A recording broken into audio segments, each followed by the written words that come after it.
And welcome in, guys. Welcome to Ultimate Soccer one more time. We're talking post-game. Wrexham taking on Manchester United Snapdragon Stadium, where a 35,000-seater stadium was filled to the brim, and a great Mexican wave was going around as well. It was a fantastic atmosphere. It was a fantastic game, but not the game you thought you were going to see. And if you don't know anything about the proceedings of the game, we'll be telling you exactly what happened. First of all, without wasting any time, welcome in. Thank you. Like, subscribe, and like. Hit the notification button and pass it all around. Take a look quickly at the two lineups. Be back in 2 seconds.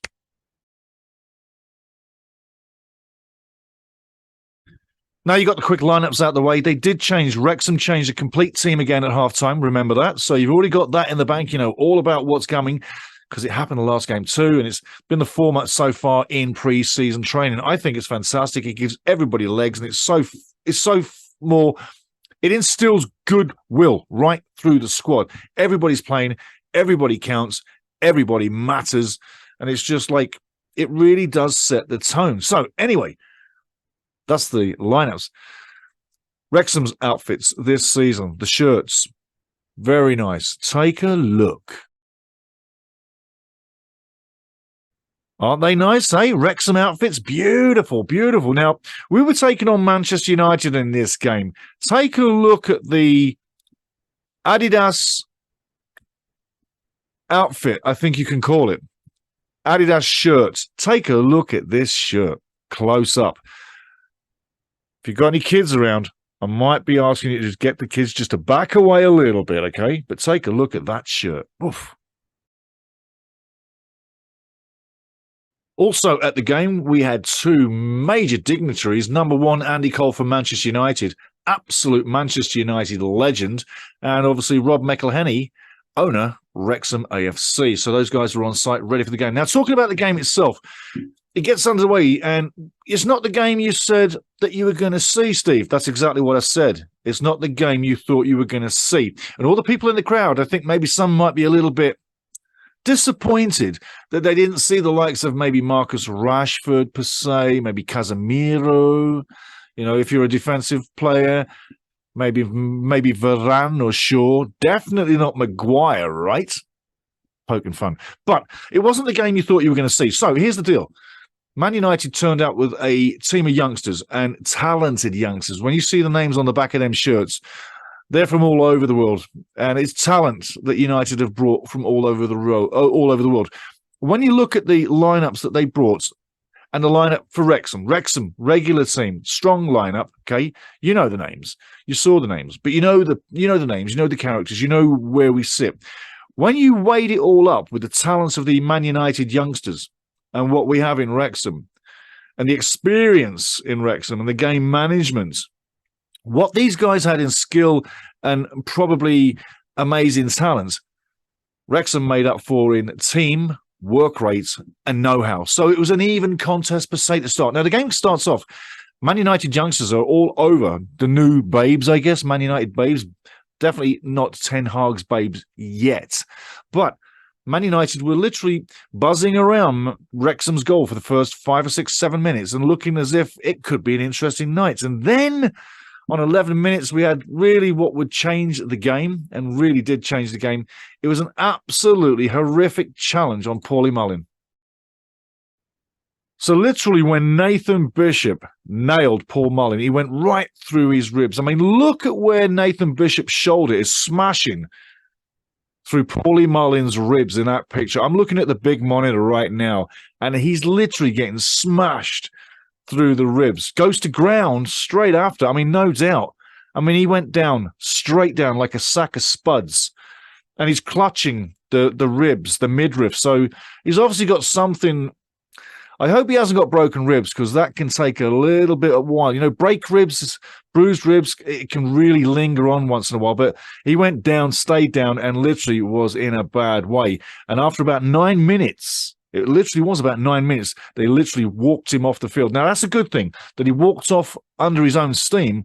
That's a positive. But I got to tell you, Nathan Bishop literally smashed the living hell out of Paulie Mullin. And that Mullin got up, I'll tell you what, credit to Mullin. Back to the game. So as soon as the game gets back up and running, we literally see the game change. It's as if Wrexham have said, you just took out one of our fellas. We don't like that. It was literally as if Wrexham stood up and went up a notch and went, right, game on. That ain't on. You're not doing that. Literally, it seemed to piss the guys off early on in after that. And then Wrexham methodically went to business very professionally in every department. Goalkeeping department, you got to say Leighton, Foster, fantastic. No problems at all. Yeah, we get a goal in for sure. I'm sure that when you look back on it, we could probably want to have that one back, but we'll talk about that one very soon. So the game gets going, and it's a little bit of a midfield sort of tussle, but Wrexham really is controlling the game. Yes, the kids of United have some spurries and flurries, and they're making a counter-attack here, and literally it's a little bit like a toothless tiger. They've got great little plays, but nothing on the end of it, right? But they're getting close. But on 29 minutes, it's that favourite fella of mine, Elliot Lee, gets in to tap in from 2 yards in, and we're on the board, 1-0. Then it gets even better. 36 minutes in, Ben Tozer with a big, long throw-in, like you know he does. The throw-in comes in, header comes off the near post, and the second post, the far post, who's waiting there? Aaron Hayden with the second header, bang, in it goes, 2-0, 36 minutes, and you're thinking, wow, this is a little bit of a surprise, but because we are a big team, Wrexham, and these are kids in the making of being on big teams, it doesn't sort of sit that this is a crazy surprise. It's a case of, yes, it's a surprise of sorts, but when you look to the game, you kind of said, well, that's exactly what's happening. So closing in on half-time, 2-0 up, looking good. Yes, we've lost Paulie Mullin, but like I say, he walked off, he should be good.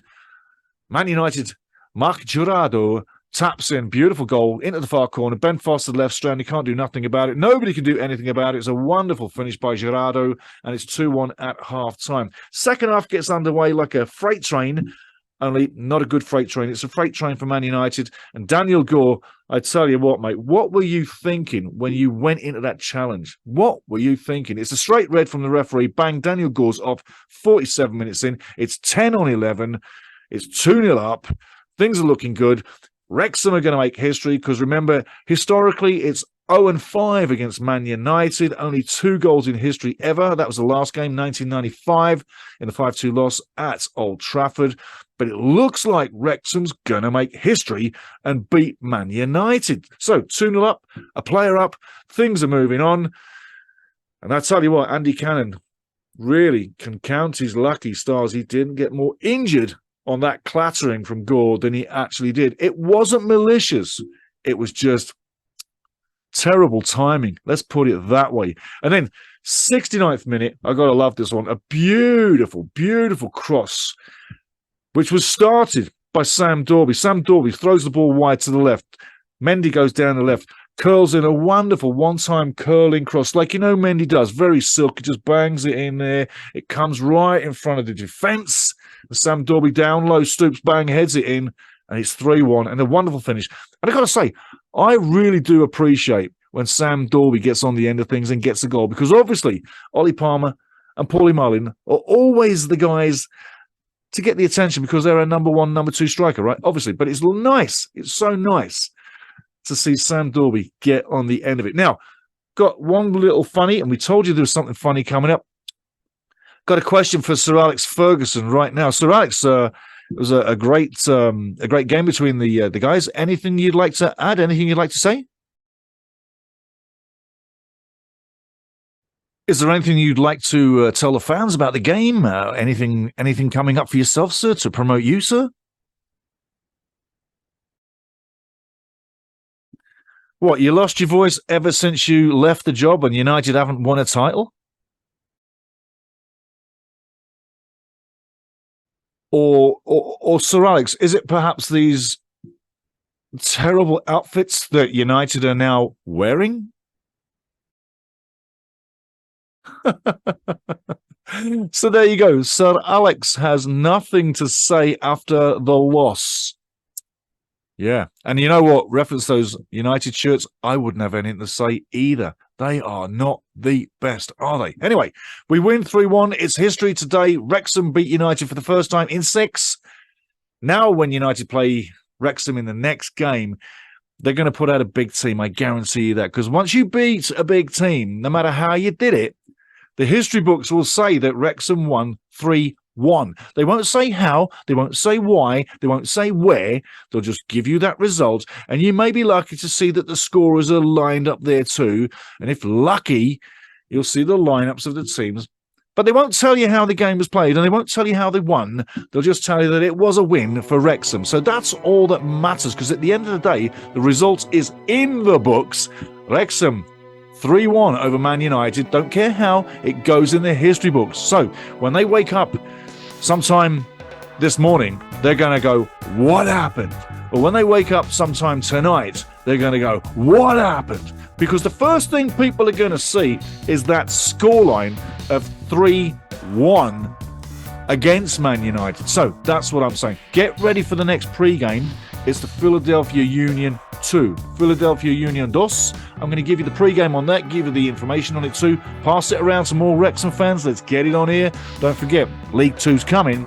But for now, Snapdragon Station, 35,000 people going nuts, doing the Mexican wave. Woo! And it's a 3-1 win for Phil and the guys. Let's hope that our fella Paulie Mullin is not too bashed up. Okay, guys, get ready for the next game. But as for now, it's 3-1 to the Wrexham on the road again. Cheers.